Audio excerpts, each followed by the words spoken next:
ऐशो आराम छोड़ दो, युवाओं को नारायण मूर्ति ने चेताया। नमस्कार, मैं साक्षी गिरी और आप देख रहे हैं आजकल वेब टीवी।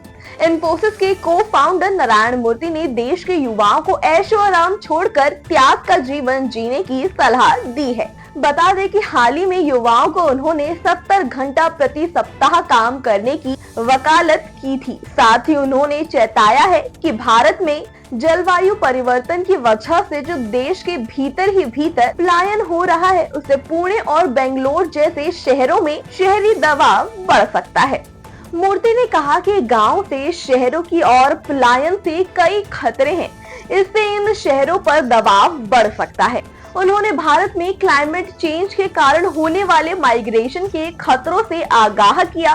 मूर्ति ने कहा कि अगर भारत जलवायु परिवर्तन को कंट्रोल नहीं कर पाता है तो उसे गंभीर परिणाम भुगतने होंगे। उन्होंने कहा कि राज्यों के ग्रामीण इलाकों से बड़े पैमाने पर बेंगलोर, शायद पुणे, शायद हैदराबाद आदि जैसे रहने योग्य शहरों की ओर पलायन बढ़ेगा।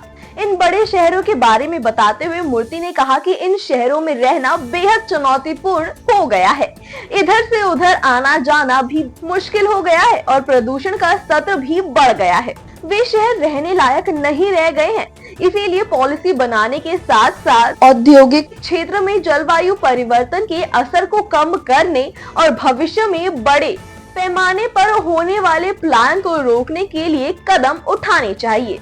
मूर्ति ने आज के युवाओं के लिए ऐशो आराम के जीवन को त्याग करने की जरूरत पर बल दिया और कहा, युवा पीढ़ी को राष्ट्र और समाज के प्रति जिम्मेदारी की भावना के साथ काम करना चाहिए। हमें समाज के वंचित वर्गों का ख्याल रखना चाहिए, नहीं तो हम जानवरों से कम नहीं हैं। एक जिम्मेदार नागरिक बनना और देश की बेहतरी के लिए काम करना ही सच्चा राष्ट्रवाद है। केवल राष्ट्रीय ध्वज में ओढ़ लेने से कोई सच्चा राष्ट्रवादी नहीं बन जाता। तो ये था हमारा आज का खास एपिसोड। उम्मीद करते हैं आपको अच्छा लगा होगा।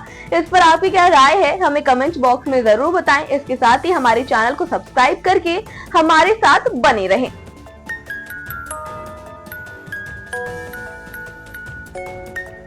ऐसे ही और ताज़ा तरीन खबरों के लिए देखते रहिए आजकल वेब टीवी।